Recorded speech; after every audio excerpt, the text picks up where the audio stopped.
So my name is G, or my server name. I'm from India, so my English is not my first language. So yeah, I'm much slower when I'm speaking in English, so this could distort my typing video. So please keep that in mind while you make assessments. Um, so um, I my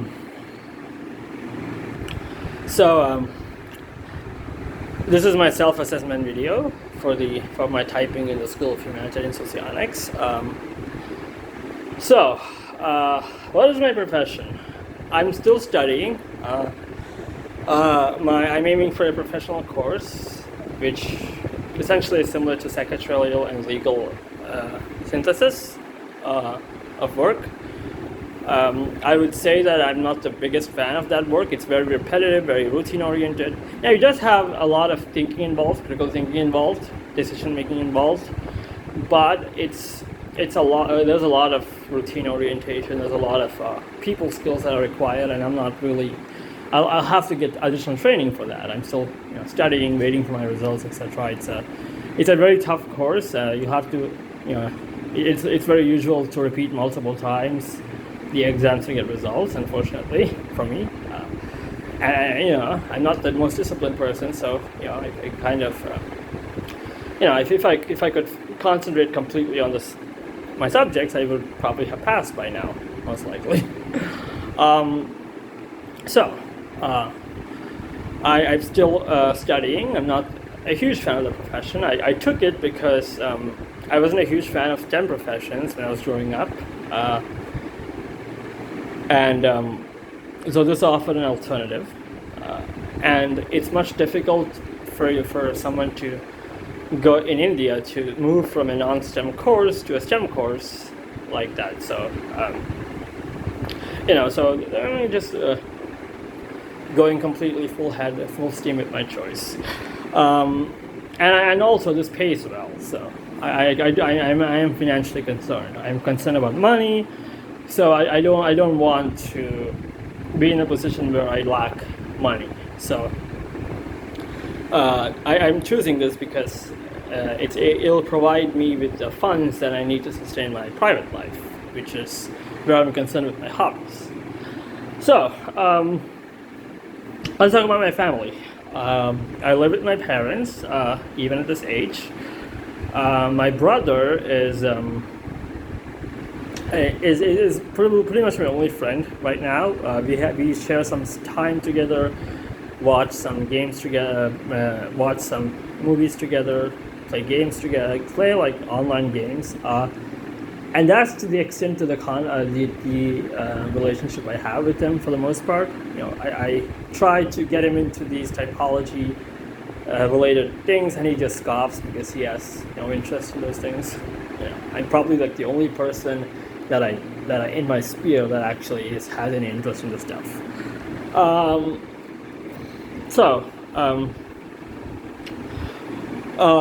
have a very detached personality with my family. I mostly don't really care about anything that's happening around them. I mostly don't pay attention to anything that's happening around me or in my environment or anything like that. I'm mostly in my head, doing my stuff, with my hobbies, etc.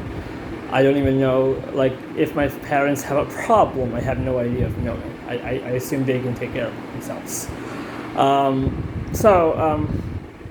I mostly have a detached relationship with them. I don't really openly show affection or love. I mostly just, whatever. That's my family. I have, like, extended cousins, so many that I don't even know what they look like. I'm not in contact with them. I'm mostly, like I said, very introverted, very much left alone, etc. So I'm like very much the type of person that you would not see again for like a couple of years, and you would not hear anything about. Now this brings me to my hobbies, which are my life. I have several hobbies. One of them is cinephile, is enjoyment in highbrow entertainment. So films, anime, visual novels, television shows, etc. I want to I don't want just entertainment. I want something more profound, insightful from it. I want a cohesive narrative from the media that I'm enjoying, and I'm attracted to films that can give the narrative on a symbolic and on a written format. So I'm a very elitist kind of person with regards to my entertainment, very much critiquing things that don't live up to the certain standards that are subjectively set forth, of course, and very much tend to analyze different aspects of films, trying to find deeper meanings, trying to interpret them in a completely unique manner, very different, very much trying to see these kinds of films in a very idiosyncratic manner, effectively with my own interpretations. I like ranking them, classifying them, etc. Making top 10 lists, whatever. So that's one hobby. Another hobby of mine is typology. I describe the way introverted thinking is described in Myers-Briggs, which is the formation of a framework. To me, these typology systems are a framework which helps me to understand humanity. I can't understand them concretely. I don't really have any desire to form relationships or any kind of friendships with people. I'm mostly a loner. So to me, these typology systems are a framework for me to understand humanity. It helps me understand people better, their actions better, their behavior, etc. What these systems do is provide insight into the functioning of a person. It doesn't mean that one system is correct and everything else is wrong. It's that each system provides a different aspect of a person. Each system provides a particular way of looking at a person, and by juggling multiple systems all together, you get a complete picture of a person. The way he behaves differently to different systems, effectively giving us the person in general. I think that's one of my goals, to create the ultimate typology system, to try to find neuroscientific evidence for these functions, and not just Dario Nardi's research, but rather more to investigate the deeper core of the brain, to trying to find where different elements clash, to find which regions can effectively, help describe a person's behavior and etc. I'm a proponent of that. I like objectivity in typology systems. Systems like cognitive typology or multology or even Model G, which uses facial expressions. On one hand, I appreciate this kind of emphasis on body language and objectivity to try to figure out the type, because people can lie. People's behaviors may be better extrapolated through indirect means. On the other hand, I'm not really good at those things, so it's much difficult for me to type in those systems using body language. I have to resort to behavior for the most part, and tread carefully in typing people. So I would say that typology, categorizing, classifying people, classifying types. I've created multiple documents, effectively, of different systems, of different underpinnings. Bought multiple books, effectively trying to figure out everything regarding typology. Trying to one day build a holistic model that could effectively describe a person in its entirety. Yes, that's one of my hobbies. Another hobby of mine is philosophy. I'm very much like typology. I want to figure out the truth of what reality is, and philosophy is an avenue. I don't have the financial recourse to pursue this course on a normal basis, so because it doesn't pay well to be a philosopher in India, so I have to pursue this as my hobby. Reading external websites, reading lectures, buying through books from different philosophers, trying to figure out the nature of reality, etc. trying to even build my own philosophy. Now this could relate to my Enneagram. I believe I have the lead 6 469 tri-type, which is often a triple doubting tri-type who doubts everything. And one of the key features of such a type is the inclination towards building a philosophy, a personal philosophy. And this involves, of course, with doubt, this involves extrapolating multiple sources, trying to figure out what the truth of each block is before even setting course of building something in the first place. So to me, that's one of my goals, to build an ultimate philosophical picture of the world. It's going to take like forever to do it because I haven't even started at the foundational block yet because of how much definitions and axioms would have to be made. How each definitions would be different, so this would be very much difficult, like to ascertain the truth of what each definition would even mean, and then to build upon that. So it's going to be a lifelong mission for me, to be honest. But yes, that's one of my. Yeah.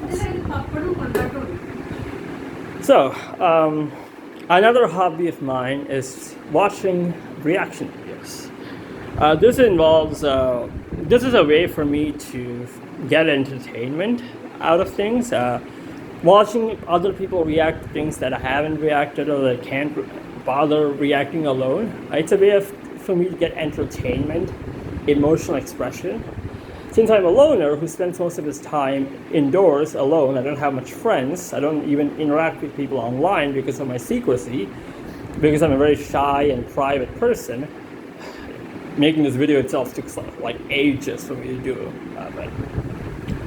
So I tend to rely on these kinds of reactions from online personalities to give me the kind of entertainment and even insight potentially while I'm like studying or just doing my thing. Like I like the noise. I don't like the silence. I like some kind of noise in the background, and they actually provide me with some. So it's a hobby of mine to keep myself to effectively turn on external influences like the TV or videos or music, etc., to effectively calm my mind and even spur ideas. But yes, those are my hobbies in general. I would say regarding my strengths and weaknesses, my strengths are I am very much a skeptical person. I'm very skeptical of things. I'm very much, again, triple doubting my Enneagram. So it's very much doubtful of things, very much skeptical of how things could go, very much doubting people always, effectively doubting the sources, doubting the truth that I come up with, doubting in my type. I change my type all the time because I can't come into be sure of a conclusion. I feel like as more information comes, I change my mind very easily. And this creates more doubt. But it's actually very useful to avoid scams or avoid any kind of dangerous behavior. I'm very calm, polite, very much law-abiding. I have philosophical viewpoints about the law that are quite disturbing, but for the most part, I am law-abiding. So, I'm very much analytical, critical. I don't have the, I wouldn't say I have the intelligence for very high analytical, mathematical topics or etc. But I'm analytical in general. I'm much critical. I'm very much, wanting to see things from different perspectives, wanting to see things from many perspectives to figure out the truth. Because the truth isn't just one perspective. It's a synthesis of many perspectives. I seek the truth. I don't care if other people know the truth. I just want myself to be aware, to be correct, to have the correct information. So I'm a collector of information. I take screenshots and photos of any kind of information that I can get, store it in my files so I can access other times. I store catalog information effectively. So I have so much information regarding typology I have with me. Another positive is that I'm mostly a kind person for the most part, polite, very much peaceful, very much not willing to ruffle the feathers, just want to be left alone to my own devices, etc. Will not trouble people for the most part, as long as you do not trouble me. So yeah, there's that.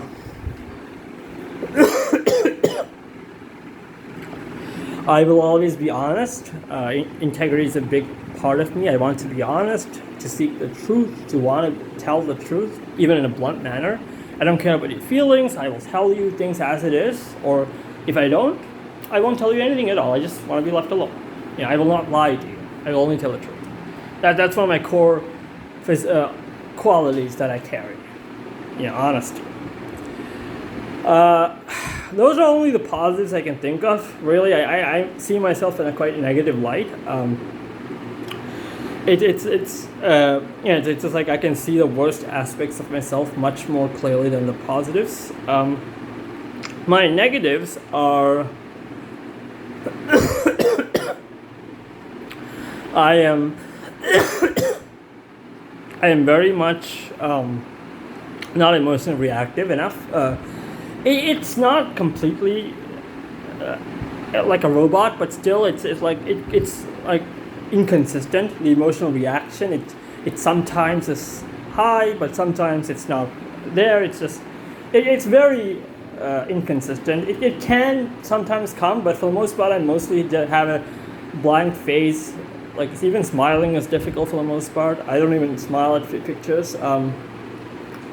It's one of the reasons I'm like struggling to find myself thinking that I'm an ethical type. My logical skills aren't the strongest, but even then, it's just I don't see myself like being strong in ethics at all, to be honest. And I'm not really good with people skills. I'm socially awkward, socially autistic, to be honest. I don't really care about other people. Could be a sign of ignorative subtypes, but I'm very much in my own head. Very much don't care about what other people think, etc. So yeah, that. And then I'm really weak with sensory activities such as cooking, knitting, working with my hands, repairing stuff, even tying my shoelace. I'm not really good at these things. My hands aren't very good with fine motor activity, so I would say that I'm not really good at this kind of working with my hands, all these sensory activities, handicrafts, etc. Like I've never been good at those things. I am very much anxiety oriented. I have anxiety. My genes are effectively predisposed to anxiety and depression. I've had generalized anxiety disorder for the past year. It was so bad that I would be so scared to even walk out of the house. It's better now because I've taken medicine, but still it can be reactivated again. It's like those genes are there. If not, otherwise it's a extenuation of a cognitive function in general. I also have major depression. There was a period in the past 6 months where I was like suicidal for 2 weeks. It again gradually got better with medicine, but it's still there. So predisposed to anxiety and depression. So very much can't handle stress. Very much do not want stressful activities. Just want a peaceful, quiet life. Just want to be left alone. Do not want to be with people, to communicate with people, and just to increase the stress. Now let's talk about things that I would consider both positive and negative. One of them is my imagination. I am very imaginative, very much living in my dream world, very much willing to analyze dreams, willing to imagine different scenarios. I have very much visualizing different scenarios, scenario thinking, plot thinking, creating different stories in my head, often involving myself. That's all positive. That all channels creativity. But there's also a malapative aspect to it. I am prone to malapative daydreaming, which is daydreaming that effectively is continuous and affects my daily life. I daydream for multiple hours that can cause disruptions to my daily routines. I listen to music all the time, and the music fuels the passion that I need to actually engage in these. It may create these images in my mind. So the music is effectively a trigger in that regard.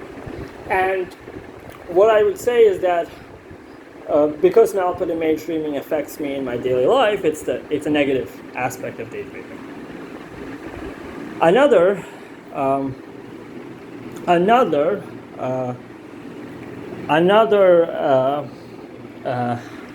problem is another quality that can be both positive and negative is my habits.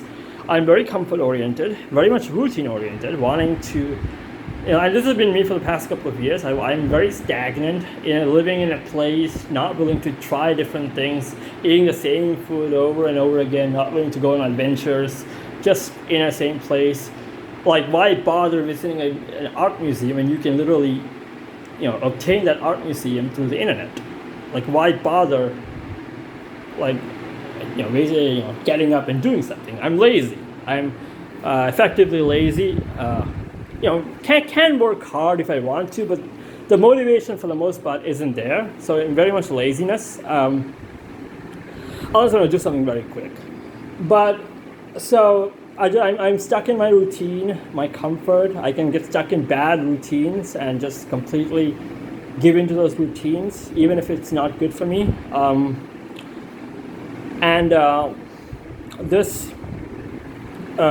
So this can cause issues. Now, it's a good thing to have a routine in the first place because it allows you to have continuity. It allows you to do something at a regular pace. The negative being, it leads to stagnation, and it leads to comfort-oriented habits that are very hard to break off. So yeah, those are the positives and negatives in general. I have difficulty with